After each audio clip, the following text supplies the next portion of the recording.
The transition in Whoa, what the action, hell is I was this thing? extremely skeptical that Dude, look at them titties.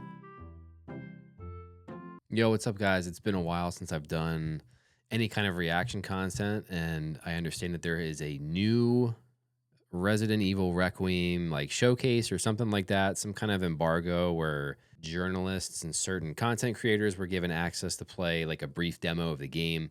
I thought, let me dive in and check this out, give my reaction to it. And I think that's enough of an intro. That's all that we need to do here. So let me hop over. Do we do IGN? Let's get IGN. My mask got all screwed up. Look at this freaking edge, man. Ay. All right, let's dive in. Let's get that quality up too. with the triumphant return of Leon Kennedy, Resident Evil Requiem is forced to straddle an awkward line between all-out action and methodical survival horror. I'll be honest, before getting my hands on the game and seeing the transition in Whoa, action, what the hell is I was this thing? extremely skeptical that... Dude, look at them titties. It's a cool design though. So this is the second, there's another Stalker enemy. We've got the big mama, and now we've got this this obese fella jumping through the hallway. Let's see here. We got add to crafting up here in the top right. Shotgun shells, MSBG 500. There's like a little hatchet thing down here. Let's keep going. Capcom would be able to create a coherent experience involving both Leon and Grace, the latest highly vulnerable protagonist.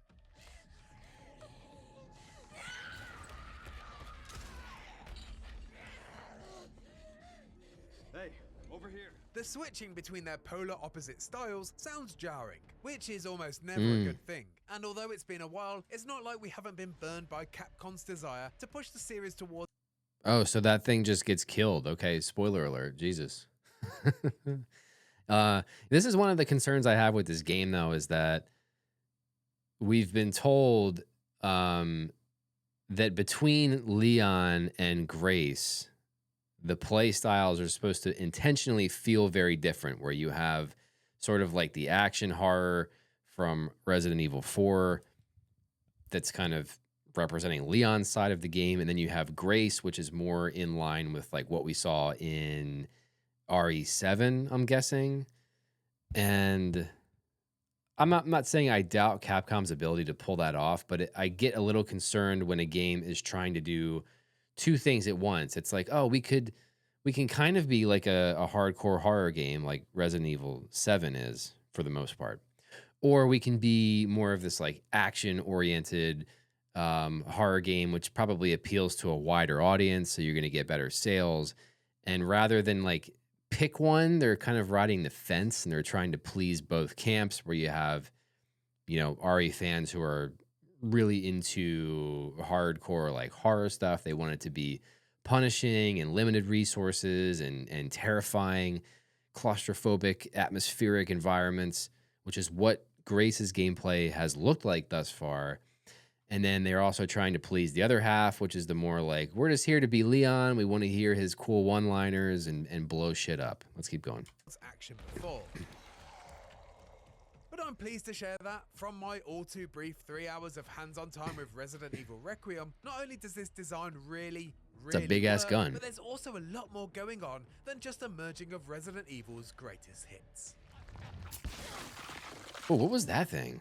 That's too effective. My playtime started with a short test drive of Leon, and Resident Evil 4 muscle memory kicked in immediately. Make no mistake, this plays just like the recent remake, enhanced with some new clever additions suitable for a veteran badass. Leon is more handy than ever, with a deadly hatchet that can swing mercilessly added to his regular arsenal. So we can just sharpen this axe like mid combat. Okay. Leon can Yikes. also heave axes found in the world, can perform new contextual finishing moves, Nice. Nice. finally wield the violent chainsaw. There was once a time when Leon feared the chainsaw, but now Leon has become Chainsaw, destroyer of ghouls. Okay. After a short 15 minutes, the gameplay shifted perspective to Grace Ashcroft, Requiem's second protagonist, picking up her journey immediately after the events of the previous demo I wrote about in August last year. Grace and Leon are polar opposites, gone with the tense gunfights and forward momentum of Resident Evil 4, as I was immediately thrust into what felt like a sterile, white, clean version of Resident Evil. Those little new like dynamic finishers, like him kind of like stomping and smashing the head, feels very like Last of Us-y, where when you're doing like melee combat and you're like near an object or a wall, sometimes you'll get like that unique kill where you like, you know, smash them against the wall or something like that. For the next 2 hours, It's cool. I explored the Rhodes Hill Chronic Care Center, a somewhat traditional Resident Ooh, Evil no arm mansion zombie? that That's contains nice. much of what you might expect among its rooms and corridors, but with plenty of new surprises. Surprises that mostly arise He thanks ate to that. Grace's abilities, or rather, lack thereof. Much like in the previous demo, Grace's section was focused almost exclusively on survival horror. She is armed with That a looks small great. pistol that she finds in the environment, but her firepower and combat skills are negligible compared to our favorite. Like, dude, the environments look Where Leon phenomenal. can roundhouse kick zombies in the face, Grace makes do with a clumsy push. Leon is all out assault, but the best course of action for Grace is slow and deliberate stealth. Because if you do try to take The one thing I also want to highlight is I understand that you can switch between third and first person in this game. I think just at will, right? You can just do it from a start menu in the options. We have not seen any demo footage of first person Leon. I'm not saying you can't. I'm just saying it's odd that they haven't shown that at all. Because I'm curious as to how a lot of his mechanics are going to feel from first person. Just saying. some of the new enemies head on, you're gonna have a bad time. Oh, cool. Last year's demo revealed a new and much celebrated Stalker enemy, a towering, hunched, bug-eyed warden. But even within the span of my short Yeah, but now we know that session, she I was dies. introduced to another two, giving me the impression that Resident Evil Requiem won't have one Mr. X or Nemesis-like persistent threat, but rather several smaller pursuers That's a cool assigned shot. to guard certain wings of the Rhodes Hill Chronic Care Center. Most notable was a hulking mass of blubber called Chunk, who burst through the wall and Chunk. into my heart as he slowly but surely ground his way through the halls. Kinda looks like the stairwells, baby and from doorways Village, in no? pursuit of me. Uniquely, Chunk fills the space entirely. So your Yeah, only I chance like of that. survival is to find and navigate loops built into the level design in order to outmaneuver the walking Okay. lardass. It's a clever design that generates a somewhat living, breathing wall of terror, and one you can't simply sidestep or combat roll away from.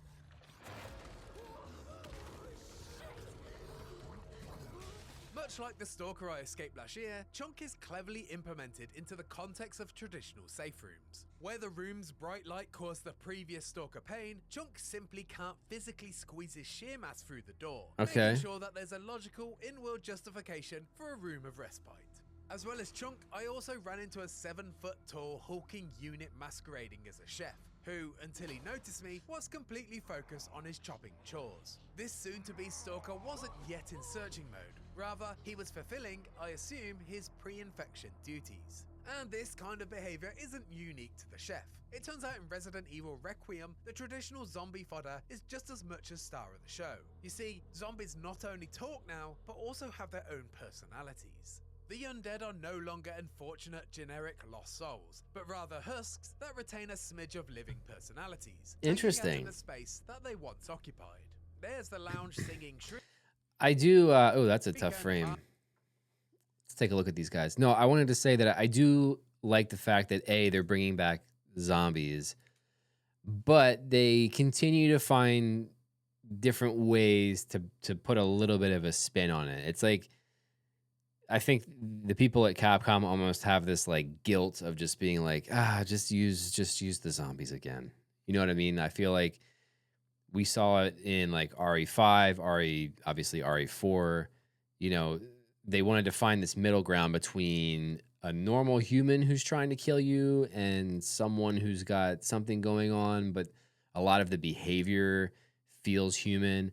I do really like this approach where they're zombies, but they have this little touch of humanity left. It's interesting.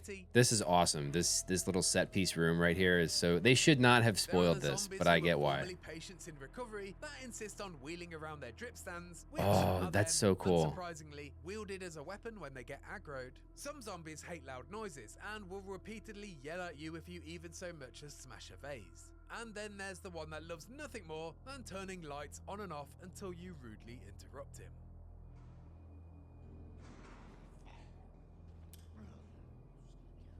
Nice. If it's not clear by now, Resident Evil Requiem, aside from being packed with action and fear, is also now funny, something that the series has never, at least intentionally, achieved before. As Grace creeps around the hospital, there's the continual threat that around every corner awaits horror, or laughter, or sometimes even both. When you can hear the undead nattering away in a room you know you have to enter to achieve your next objective, it's hard to know whether to be scared or have a good chuckle.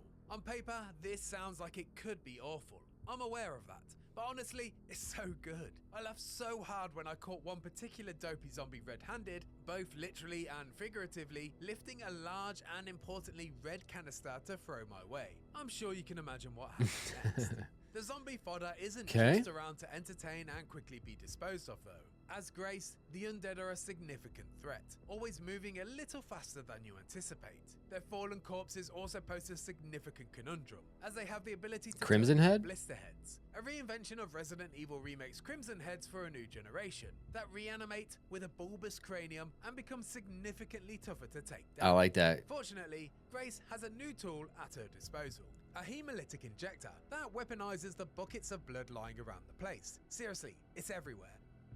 Creating a lethal injection that can be used as a preventative measure against blister. Okay, they talked about this in the last showcase, I think, but let me read what this is. A special drug that destroys infected blood cells, prevents corpses from mutating, and can be used for stealth. Okay. Stealth attack against anything that's still moving. Beyond the new enemy types, playing as Grace does feel familiar if you've played okay. Evil 7 or That's what that Resident indicator Evil 2, was. Although obviously it leans more towards the latter if you choose to play as Grace in third person. They just You're explode? exploring a huge mansion with locked doors. There are obtuse puzzles to solve. And Yeah, we gotta have the puzzles, man. Equipment, Mr. Raccoons to shoot, safe rooms with a typewriter for saving and a storage box for inventory management, and so forth. Leon, however, can brute force open certain doors that Grace can't, and is far more aggressive with combat compared to Grace's methodical stealth. You can also choose to play as Leon in first person, though after a I do like that gameplay loop of kind of like navigating an environment with one character who has a completely different set of abilities and then coming back into that environment. It's kind of like N64 days, like Banjo-Kazooie, where you would, you'd play through the level as Banjo and Kazooie, and then you'd have the Mumbo's hut, and you would transform into like an ant or like a bumblebee or something, and then you had this whole new way of kind of like interacting with that same space. It seems like they're going for that here in this game, where it's like you'll have to go through an environment as Grace, where it's probably going to be much more tense, more frightening, more focused on just sneaking through that area. And then, as they said, there's these interactive elements that, Leon can interface with, like brute strengthening things. Maybe Grace has the ability of opening things like that, but you have to get like a lockpick or something.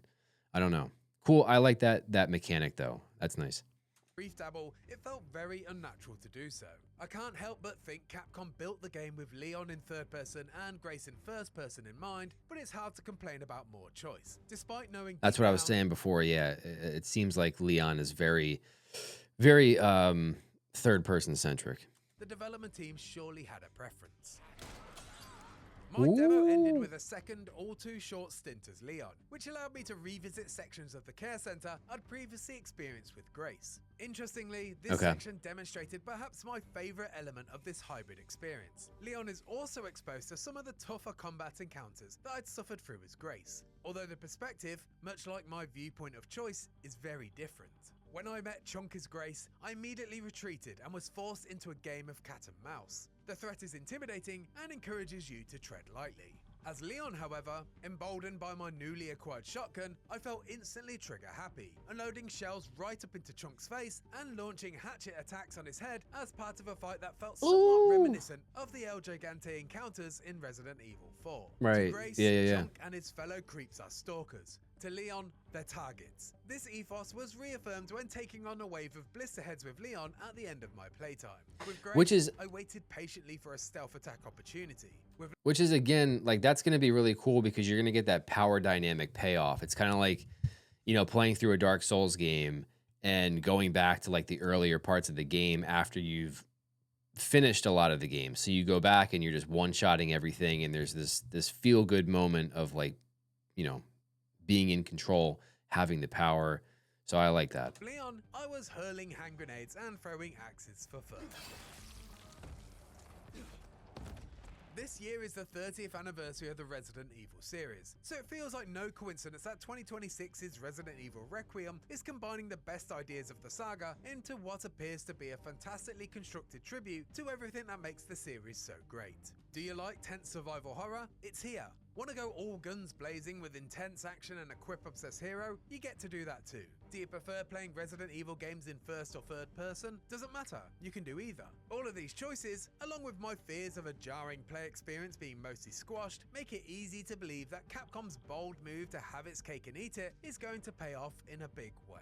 Yeah. If you like that video and want to find out more about Resident Evil Requiem, why not check out my previous preview where I discuss another Stalker enemy in great detail.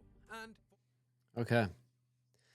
That was cool, man. I'm so excited to play this game. I think I know I've been doing a lot of DBD Dead by Daylight content, and I've really enjoyed that. I'm having a lot of fun trying not to suck as a survivor, and then still working in some killer games here and there. But I've honestly gotten really close to maybe playing through some of the older like RE games, like original 1, 2, stuff that you can finish in like a couple of hours, and like chopping it up and just whatever, throwing those up on YouTube, sort of as like the road to the new Resident Evil game. Because I'm excited. It looks really cool. As the guy said at the end there, yeah, the big question of this game is the fence riding going to pay off for them? Between this is half of it's an action game and then half of it is a really scary game. And is it going to feel like it doesn't really do either one of them well? But we'll see. I have faith. I mean, I never played Resident Evil 6, which I know people, that's unanimously kind of hated upon. But every other mainline RE game I've played, and they haven't let me down. They haven't let me down. So I'm optimistic. And this one, what have we got here? We've got like about a month. We got 4 more weeks until I dive in. So you best believe when this comes out, most of my channel is going to be Resident Evil Requiem. I'm going to try to beat it as fast as humanly possible. Maybe I'll do a live stream too. I don't know. We'll see. I'm kicking around. Thanks. Peace.